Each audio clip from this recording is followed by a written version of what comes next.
मराठी सुलभ भारती इयत्ता 5वी पाठ 11 इंधन बचत। आज आपण इंधन बचत हा पाठ पाहणार आहोत। त्यात आधी इंधन म्हणजे काय हे आधी समजून घेऊयात। पहा, इंधन म्हणजे ज्वलनासाठी किंवा उष्णता मिळवण्यासाठी उपयुक्त अशी जी ऊर्जा असते ती ज्यातून मिळते त्याला आपण इंधन असं म्हणतो, किंवा ऊर्जा मिळवणारे जळाऊ पदार्थ म्हणजे इंधन। आणि त्याचे वेगवेगळे प्रकार आहेत, जसे की दगडी कोळसा, खनिज तेल, नैसर्गिक वायू असे प्रकार आहेत। ते आपल्याला सगळ्यांना आपण नेहमी पाहत असतो, आपल्या आजूबाजूला नेहमी आपण बघत असतो। जसं की आपण गाडीमध्ये पेट्रोल घालतो, डिझेल वापरतात। नंतर पूर्वीच्या काळी आपल्याला जेव्हा स्वयंपाक बनवायचा असायचा तेव्हा रॉकेलचा वापर केला जायचा। त्यात नैसर्गिक वायू म्हणजे कुठले कुठले वायू येतात, त्यामध्ये हायड्रोजन येतं, मिथेन, कोळसा गॅस, CNG। आता आपण पाहतो की नाही, काही गाड्या या CNGवर चालू असतात, हो की नाही। तसंच नैसर्गिक वायूमध्ये मिथेन हा एक वायू येतो। आणि दगडी कोळसा हा पण एक महत्त्वाचा इंधन आपल्याला माहिती आहे। तर या इंधनाच्या नैसर्गिक गुणधर्मांमुळे आणि त्याच्या प्रक्रियेमुळे ऊर्जा मुक्त करते, आणि ती हवी तेव्हा ऊर्जा आपण साठवून ठेवून ती हवी तेव्हा आपल्याला वापर करता येतो। असं ह्या चांगल्या इंधनाचं हे एक लक्षण आहे। तर आपण पाठ वाचायला सुरुवात करूया। 11वा पाठ इंधन बचत। दिनूची आई आजारी होती। तो स्वयंपाकघरात आईसाठी चहा करत होता। दारावरची बेल वाजली। त्याने दार उघडले तर समोर त्याची वर्गमैत्रीण फातिमा उभी होती। त्याने तिला घरात बोलवले। आता हा जो दिनू नावाचा मुलगा आहे त्याची आई आजारी होती आणि तो स्वयंपाकघर म्हणजेच काय, किचन, तिथं तो आईसाठी आजारी आपल्या आईला चहा करण्यासाठी गेलेला आहे। आणि दारावरची बेल वाजली आणि कोण आली, त्याची वर्गमैत्रीण जी त्याच्या वर्गात शिकत आहे अशी फातिमा त्याच्या घरी आलेली आहे। बरं, आता त्या दोघांमध्ये काय संवाद होतो ते आपण बघूया। या धड्यामध्ये काय सांगितलं आहे तर इंधनाची बचत या बाबतीत आपल्याला सांगितलेलं आहे। दिनू, फातिमा ये बस। फातिमा काय म्हणते बघा, दिनू तू काय करतोयस? दिनू, आईसाठी चहा करतोय, तुझ्यासाठीही करू का? आता आपल्या घरी कोणी आलं की आपण कसं लगेच विचारतो, तसं त्या मुलांनी सुद्धा त्या मैत्रिणीला विचारलेलं आहे की मी आईसाठी पण करतोय चहा, तुला ठेवू का चहा? तर फातिमा म्हणतीये हसत हसत, नको, मी चहा घेत नाही। काय रे, 1 कप चहा करण्यासाठी एवढं मोठं पातेलं? आता त्याला 1 कप चहा करायचा होता, पण त्यांनी त्यासाठी मोठं पातेलं घेतलं होतं। दिनू, काय बिघडलं? फातिमा, अरे, छोटं पातेलं घेतलं असतंस तर पाणी लवकर उकळलं असतं। म्हणजेच काय झालं तर जेवढं मोठं आपण भांडं ठेवू तेवढा त्याला तापायला वेळ जाणार आहे, त्याला चहा उकळायला वेळ जाणार आहे। जर का आपण तेच छोट्या पातेल्यात ठेवलं तर आपल्या गॅसची सुद्धा बचत होणार आहे, हो की नाही, आणि चहासुद्धा लवकर होणार आहे। म्हणजेच ती त्याला त्याच्यातून काय सांगत आहे की आपण इंधनाची बचत केली पाहिजे। गॅस हा सुद्धा एक इंधनच आहे, ते आपण वाचवलं पाहिजे। जर का छोट्या पातेल्यात ठेवलं तर पाणी लवकर उकळेल आणि लवकर चहा तयार होईल, हो की नाही। दिनू काय म्हणतो, हे माझ्या लक्षातच आलं नाही।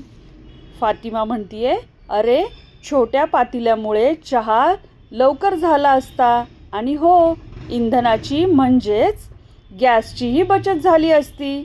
समजलं? काय म्हणतोय, काय तिने समजावून सांगितलं त्याला की तू जर का छोटं पातेलं ठेवलं असतंस तर काय झालं असतं तर इंधनाची बचत झाली असती आणि आपला गॅसही वाचला असता, त्याची सुद्धा बचत झाली असती। बचत म्हणजेच काय, सेविंग, गॅस वाचवता आला असता आपल्याला। दिनू, समजलं आणि लक्षातही आलं। दिनूने चहा कपात ओतला आणि आईला नेऊन दिला।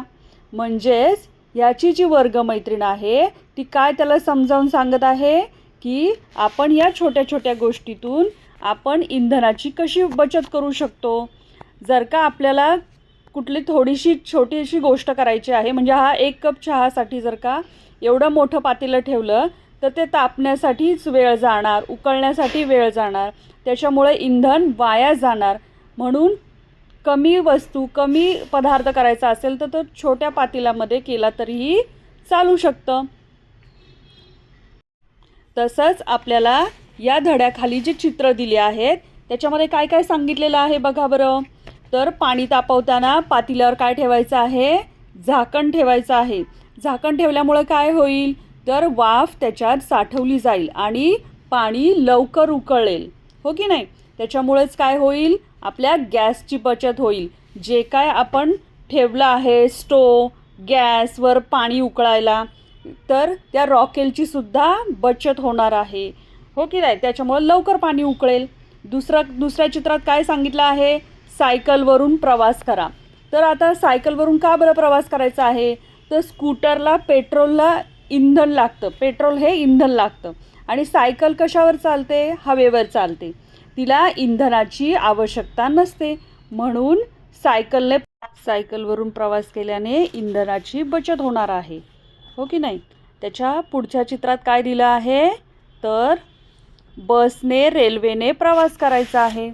हां, तर बसने किंवा रेल्वेने का प्रवास करायचा आहे, तर वैयक्तिक वाहनांनी प्रवास केला तर काय होतं, ठराविक इंधन लागते. परंतु बस आणि रेल्वेने प्रवास केल्यामुळं अनेक लोक एकाच वेळी प्रवास करू शकतात.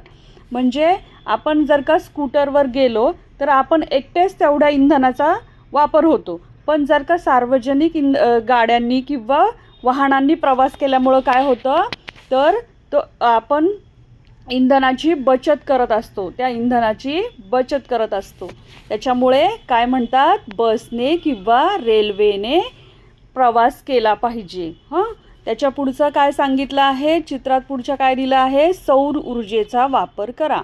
तर सौर ऊर्जेचा वापर करतात म्हणजेच काय, आपण खूप घरांच्या वर पाहिलेलं आहे सौर ऊर्जेचे पॅनल लावलेले असतात. तर अंघोळीसाठी गरम पाणी करण्यासाठी गॅस किंवा गॅसलेट हे इंधन लागतं, हो की नाही. आपण गॅसवर किंवा घासलेटवर किंवा गॅसवर पाणी आपण तापवत असतो. परंतु सूर्याची ऊर्जा किंवा सूर्याची उष्णता आपल्याला भरपूर प्रमाणात मिळत असते. तर त्या ऊर्जेचा आपण वापर कसा करू शकतो, तर या सौर ऊर्जेच्या सोलार एनर्जीच्या रूपात आपण करू शकतो. आणि त्याला पैसेसुद्धा वेगळे द्यावे लागत नाहीत. त्याच्यामुळं आपल्याला ह्या सौर ऊर्जेचा वापर केला पाहिजे. त्याच्यामुळं इंधनाची बचत होते. आता आपण प्रश्नोत्तरं पाहूयात. एका वाक्यात उत्तरे द्या. प्रश्न 1, हा संवाद कोठे झाला आहे. हा संवाद दिनूच्या स्वयंपाकघरात झाला आहे. प्रश्न 2, संवादात किती पात्रे आहेत. उत्तर, संवादात दिनू व फातिमा अशी 2 पात्रे आहेत. प्रश्न 3, दिनूला कशाचे महत्त्व पटले. उत्तर, दिनूला इंधनाच्या बचतीचे महत्त्व पटले. कळाला ना मुलांना तुम्हाला धडा, इंधनाच्या बचतीचे महत्त्व. थँक्यू.